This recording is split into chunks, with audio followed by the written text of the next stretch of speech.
안녕하십니까 여러분, 누리 PD입니다. 자, 미국이 지금 떠들썩합니다. 흔히 하는 말로 난리 났습니다. 트럼프가 이민 정책에 있어서만큼은 그야말로 초강경파죠. 불법 이민을 절대로 허용하지 않겠다. 이미 불법한 상태로 들어와 있는 이민자들도 불법 이민자들도 전부 추방하겠다라는 게 트럼프입니다. 자, 이것을 이제 설마 뭐 이렇게 이미 들어와 있는 사람을 강제로 뭐 쫓아내겠어? 이런 어떤 시각도 없잖아 있었지만 트럼프는 아니다. 진짜로 한다. 그걸 이제 진짜로 했거든요. 그 이제 미국 안에서도 민주당 성향이 짙은 대도시들이 여러 대 있는데 가장 심한 데가 LA 뭐 이런 데죠. 뉴욕도 마찬가지고요. 필라델피아 뭐 등등 해서 여러 이제 대도시들이 있는데 그런 도시들에 대해서 트럼프가 이제 행동 개시를 했죠. 그런데 LA에서 지금 일이 터졌습니다. 이제 이런 뉴스가 세계적 지금 대특종인데요. 가장 큰 뉴스 중에 이게 이제 단연 1번을 지금 차지하고 있습니다. 세계 뉴스의 1번은 바로 이것이다. 자, 이 과거에 LA 폭동이 있었잖아요. LA 폭동. 그 LA 폭동이 저 1992년에 있었거든요. 그때 4월 29일부터 5월 4일까지 약 한 일주일간요. LA 일대에서 발생한 유혈 사태로 세계 최강대국 미국에서 이런 일이 일어났다라고 보기 힘들 정도로 무려 63명이 사망했습니다. 백인 경찰들이 흑인 남성 로드니 킹을 불신 검문하는 과정에서 무자비하게 구타해 기소된 사건에서 무죄 판결이 나오자 분노한 흑인들의 시위로 시작돼 대규모 폭동으로 번졌던 바로 그것이 1992년 LA 폭동인데요. 당시 한인타운 상점가가 대규모 약탈을 당하며 최악의 피해를 입었었죠. 자, 이렇게 되자 지금 과거를 지금 회상하면서요, 연상시키면서 이번에 또다시 거대한 유혈 사태가 터지는 게 아닌가 이런 우려가 있는데 아무튼 지금 현재 트럼프는 초강경한 자세입니다. 이민 단속을 끝장을 보겠다라는 식이고요. 자, 또 가게 불탈나 LA 폭동 트라우마, 셔터 내리는 한인들, 이민 단속 항의 시위 러포, 트럼프도 시위대도 무섭다.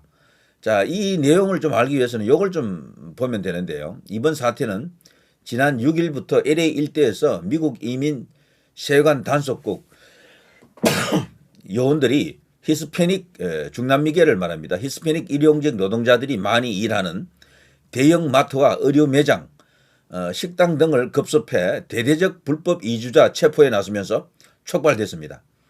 서류를 갖추지 못한 불법 이주자들이 무차별 체포돼 구금되면서 히스패닉 주민을 주축으로 반대 시위가 벌어지고 있다.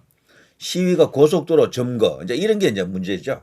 고속도로 점거와 자율주행 택시 방화 등으로 과격 양상을 보이자 트럼프가 주 방위군에 이어 해병대 병력까지 투입하자 LA는 혼돈에 빠져들었다. 한인들의 생계까지 위협하고 있다. 지금 이렇게 지금 우리 언론이 전하고 있습니다. 이 정도면요, 사실 그야말로 내란 분위기로 지금 치닫고 있다라고 생각이 됩니다. 자, 이것이 미국도 어떻게 보면 두 나라가 되어 있거든요. 내전으로 치닫는 게 아닌가 이런 이제 극단적 우려를 하는 사람들도 있습니다. 이번에 대선 끝난 지도 이제 그렇게 오래되지도 않았고 트럼프를 인정치 아니하는 미국의 약 절반 가까운 또 미국 국민들이 있습니다. 이들이 또 어떤 반응을 보이느냐에 따라서 이게 거대한 내전이 될 수도 있다. 이걸 이제 조기에 진화하기 위해서 트럼프가 기세가 꺾이면 안 된다. 여기서 밀리면은 진짜 이 이민 정책 자체도 근본적으로 이제 뿌리가 지금 뽑힐지도 모른다라는 우려가 있어요. 그래서 초강경하게 지금 해병대까지 지금 투입한 건데 민주당이 이제 공식적으로 여기에 지금 대응을 하지는 않고 있지만 트럼프와는 뭐 각을 세우는 인물 중에 한 명이 캘리포니아 주지사 게빈 뉴섬이라고 있습니다. 이 여기가 지금 난리 났습니다. 여기 지금 보면요 이런 식이죠. 이 사람이 게빈 뉴섬인데요. 인물 참 잘생겼죠. 마치 영화 배우처럼 생기는데 이 사람은 특이하게도 난독증 환자입니다. 난독증. 난독증이라는 것은 이 글을 못 읽는 거예요. 읽으면은 이해가 안 되고 글을 자체를 읽지를 못합니다. 잘. 그래서 이 사람은 원고 없는 그야말로 연설을 할 때도 원고 없는 상태로 연설을 해야 됩니다. 그래서 연설의 질이 아주 떨어진다로 알려져 있죠. 그리고 자기가 과거에 샌프란시스코 시장도 했었는데요. 이 사람은 그거 이제 업무 보고를 받을 때 문서로 받는 게 아니고 구두 보고를 받는 거죠. 예. 이제 그런 특이한 인물인데 어떻게 캘리포니아 주지사가 되었고 지금은 민주당 차기 주자, 예비 주자군에 들어가 있고 유력하다라고 합니다. 참 미국도 참 기이한 나라입니다. 어떻게 보면 그게 장애인이거든요. 그런 장애인인데 결정적 장애 아닙니까? 대통령직을 수행할 수 없는 전 장애라고 보거든. 공직자가 될 수 없는 장애라고 보는데 어쨌거나 미국의 아주 중요 주에서 지금 주지사 역을 지금 역임하고 있습니다. 그게 이 개빈 뉴섬인데요. 뉴섬 주지사의 LA 군대 파견 금지 긴급 가처분 신청 법원이 거부했다. 자, 이런 것부터 해가지고 LA 시위로 미국 전국구 대선 주자 떠오른 이 사람. 자, 이렇게 되자요. 뭐 성패와 관계없이 민주당 지지자들은 뉴섬 이러면서 트럼프에 맞서는 그런 각을 세우면서 일종의 구도를 지금 만들고 있습니다. 트럼프 대 뉴섬 이런 식으로 말이죠. 자, 이렇게 되면 뉴섬으로서는 지든 이기든 큰 정치적 이익을 얻겠죠. 뉴섬 캘리포니아 주지사 트럼프 공공안전안인 선동을 택했다. 뉴섬 민주주의 눈앞서 공격받아 트럼프 재차 비판. 그래서 계속해서 입을 털고 있죠. 이 사람이. LA 군대 주둔 막아달라. 가처분 즉시 인용 안 돼. 뭐 이런 식으로. 미국은 우리나라와 좀 다르네요. 우리나라가 만일에 이런 상황이었으면 저는 우리나라 판사들은 이 가처분 했을 것으로 봅니다. 인용했을 것으로. 군대 파견 안 돼. 이런 식으로 나왔을 것으로 생각이 됩니다. 그 정도로 우리나라는 지금요. 이 법의 집행에 있어서는 거의 그냥 꼭 뭐 좌익이라기보다는요. 국가의 그 정체성 흔들고 있다. 질서 이런 것을 중요시하는 것보다는 좌우지간 다소 이제 좌파적인 그런 코드에 지금 물이 들었다라고 볼 수밖에 없겠죠. 자, 이런 상황입니다. 자, 이렇고요. 자, 여기서 텍사스 주지사 시위 진압에 주 방위군 투입 LA 이어 두 번째 이게 이제 확대가 됩니다. 캘리포니아하고 텍사스하고는 뭐 서로 이제 이렇게 가까운 지역인데 여기서도 또 무슨 일이 터질지도 모른다라는 거죠. 요 뉴스도 조금 보면요. 텍사스 주지사가 그레그 에벗이라고 하는데요. 자신의 그 X 과거에 트위터로 불리던 그 X에 텍사스 주 방위군은 평화와 질서 유지를 위해 주 전역에 배치될 예정이다 이렇게 알렸습니다. 평화적인 시위는 합법이지만 사람이나 재산을 해하는 행위는 불법으로 체포될 수 있다라고 지금 거의 트럼프와 맞먹는 트럼프와 거의 같은 입장을 지금 밝히고 있죠. 에벗은 공화당 소속으로 그동안 트럼프 정부의 이민 정책에 적극적으로 호응해온 보수 성향이다. 텍사스하고 캘리포니아가 가장 이런 불법 이민에 노출되어 있는 그런 주죠. 연방 정부의 이민 정책에 대한 반대 시위는 지난 6월 6일 캘리포니아주 로스앤젤레스에서 시작돼 현재 미 전역으로 확산되고 있는데요. 텍사스주 주도죠 오스틴 여기 이제 이 오스틴에서는 이번 주 초 주의회 청사 앞에서 수백 명이 시위를 벌였고요. 거기서 12명이 체포되었다라고 지금 알려져 있습니다. 자, 물론 텍사스 안에서도 논란이 있고 비판이 따르죠. 그렇지만 이것은 지금 이제 그 큰 어떤 그 소요 사태로 지금 진행되는 과정에서 현재 초기 단계로 보입니다. 그래서 지금 텍사스도 지금 난리 났다 이런 상황이고요. 자, 그리고 또 여기 미국 당국 민주당 성향 5개 도시에 특수 대응팀을 준비한다라는 요것도 상당히 이제 의미 있는 이야기인데요. 특수 대응팀 하면 SRT라고 하는데요. 미국 MBC 방송에서 익명의 정부 관계자를 인용해서 이런 보도를 했습니다. 민주당 지도부가 있는 시애틀, 시카고, 필라델피아, 버지니아, 뉴욕에 특수 대응팀을 배치하라는 명령이 지금 떨어져 있다. 이들이 도시를 급습할지는 불분명하지만 해당 지역의 모든 SRT 부대는 출동 준비 태세에 들어간 상황이다. 그래서 미국 로스앤젤레스처럼 여기서도 어떤 소요 사태가 발생할 가능성이 굉장히 크다 지금 이렇게 보고 있네요. SRT라고 하는 것은요. 고위험 임무 전담 전술 작전 부대를 말하는데요. 연방수사국 FBI의 스왓이라고 있죠. SWAT 특수기동대처럼 무장 저항이 예상되는 상황 등에서 투입되는 부대를 말합니다. 이들은 전술조끼와 방탄 장비를 착용하고 있고요. 전술용 장갑차를 사용합니다.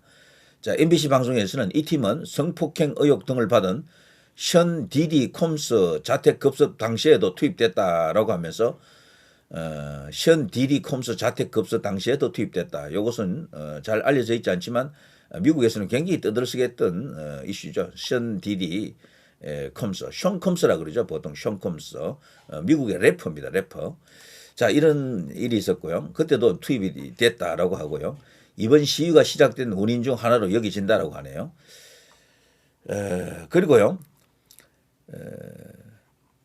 86명을 체포한 뉴욕 경찰 제시카 티시 국장, 시위대 86명을 체포했다라는 이야기입니다. 6월 11일 기자회견에서 우리는 이 상황을 통제하고 있다. 주 방위군이나 다른 연방기관에 지원은 필요하지 않다라고 지금 선을 그었다라고 합니다. 현재는 다른 지역에서는 시위가 대체로 평화적으로 진행되고 있지만 로스앤젤레스처럼 언제든지 지금 폭동화될 수 있다라고 보고 지금 초긴장, 초비상 상태다 지금 이렇게 되어 있습니다. 자, 미국이 정말 갈 때까지 갑니다. 미국도 참 위험한 나라입니다. 이거는 달리 말하면요, 민주주의가 위험하다라고 볼 수 있어요. 민주주의가 항상 이게 최고의 인간이 만들어낸 제도가 아니고요. 어쩌면 차선이 맞는 것이 굉장히 위험한 제도입니다. 어느 정도 진행되다 보면 나라를 반쪽으로 혹은 세 쪽으로 만들어 버리거든요. 분열시키는 그런 제도일 수도 있습니다. 사람들이 국민들이 직접 이렇게 정권을 이렇게 만들어내잖아요. 권력을 창출하기 때문에. 근데 그 국민들이 항상 현명하고 지혜로운 것이 아니고 뭔가 이렇게 솔림 현상이 일어나지 않고요. 쪼개집니다. 나는 이쪽, 너는 이쪽 이런 식으로 쫙쫙쫙 쪼개져 가지고 나라를 두 쪽으로 만들죠. 미국이라는 나라도 전성기가 사실 지나고 있다는 것이 국민들의 저런 식으로 반반으로 쪼개지고 있잖아요. 한국도 마찬가지입니다. 지금 이 사진만 보더라도 여기 지금 등장한 장갑차 이런 것을 지금 시내에 지금 투입시켜서 시위대를 진압한다. 이 과정은 그야말로 우리나라에서도 있었죠. 과거 광주 때 이제 그 비슷한 일이 있었죠. 자, 이런 일이 지금 미국에서 일어나고 있다라고 생각하니까 와, 정말 엄청납니다. 그런데 여기서 말이죠. 트럼프 대통령의 장남 있잖아요. 트럼프 대통령의 장남. 이 사람이 자신의 SNS에 이제 이런 걸 올렸습니다. 한인 추정 남성이 LA 건물 옥상에서 총기를 들고 있는 사진을 이렇게 게시하면서요. 루프톱 코리안 영어입니다. 옥상의 한인들을 말합니다. 루프톱 코리안을 다시 위대하게, 과거 LA 폭동 때는 말이죠. 그 당시 한인들이 직접 경비단이 되어서 그 흑인 폭도들하고 맞섰잖아요. 그런 것을 부추기면서 선동을 하고 있는 느낌도 있네요. 자, LA 폭동 당시 나는 19살이었지만 그 상황이 얼마나 참혹했는지 기억한다라면서 여기 이제 조선일보 기사에는요, 그 당시를 회상하는 인터뷰 기사도 실려 있습니다. 자, 한인들이 분풀이 대상이 되어서는 안 된다, 이런 언급도 있고요. 다만 33년 전 폭동과 지금의 폭동은 다르다, 이런 목소리가 높습니다. 그 당시는요, 흑인들이 자신들의 울분, 여러 가지 어떤 그런 사회적 억압에 대한 어떤 그런 폭동이었다 그러면은, 지금은 다분히 국가적 정치적 어떤 그런 의미가 있는 폭동이라 이렇게 봐야 되겠죠. LA가 있는 캘리포니아 지역은 전통적으로 민주당 텃밭이고요. 다양성, 포용성 등 이른바 정치적 올바른 PC주의라 그러죠. 이것을 핵심 가치로 삼고 있는 지역입니다. 이것이 가장 뭐랄까, 집중적으로 이제 적용되는 지역이 샌프란시스코죠. 자, 이 때문에 LA는요, 불법 이민 보호, 소수자 포용, 높은 소득세, 강경한 환경 보호 정책 등 여러 현안에서 트럼프와 끈끈이 이제 충돌을 해왔습니다.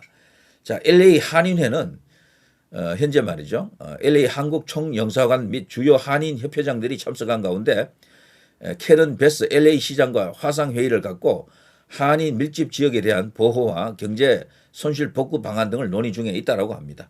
1992년 LA 폭동 같은 일이 재발되지 않도록 전부 초긴장 상태다 이런 생각입니다. 자, 좀 미국도 정말 위험합니다. 어떤 결과가 나올지는 글쎄요, 요 혼자 하루 이틀이 중요할 것 같은데요. 초기에 이걸 스무스하게 잘 진압을 하고 아니면 초기에 저들의 그 뭐랄까 저 기세를 확 꺾어버려야 되는데 거기서 실패할 경우 만일에 거기서 어떤 동티가 생겨가지고 갑자기 또 대폭발하는 그런 상황이 올 수도 있잖아요. 그러면은 미국 전역이 큰 도시들이 전부 이런 식으로 거대한 폭동 속으로 이제 빨려 들어갈 수도 있습니다. 정말 위험한 나라다. 미국도 정말 그 옛날에 우리가 알던 미국도 국익을 위해서는 하나로 뭉치는 그런 어떤 전통이 있었는데 지금은 그게 쉽지 않은 것 같아요. 니는 공화당, 나는 민주당 이런 식으로 완전히 쪼개지는 거야.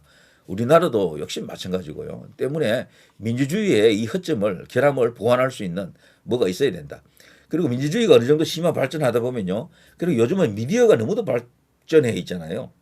인터넷이 너무 발전해 있고 그리고 전부 스마트폰을 갖고 있기 때문에 선동하기 너무도 좋은 시대입니다. 과거에 선동하기가 어려웠던 시절에는요. 나라가 그래도 괜찮았어요. 민주주의가 가장 인간이 만들어낸 좋은 제도처럼 보였을 수도 있습니다.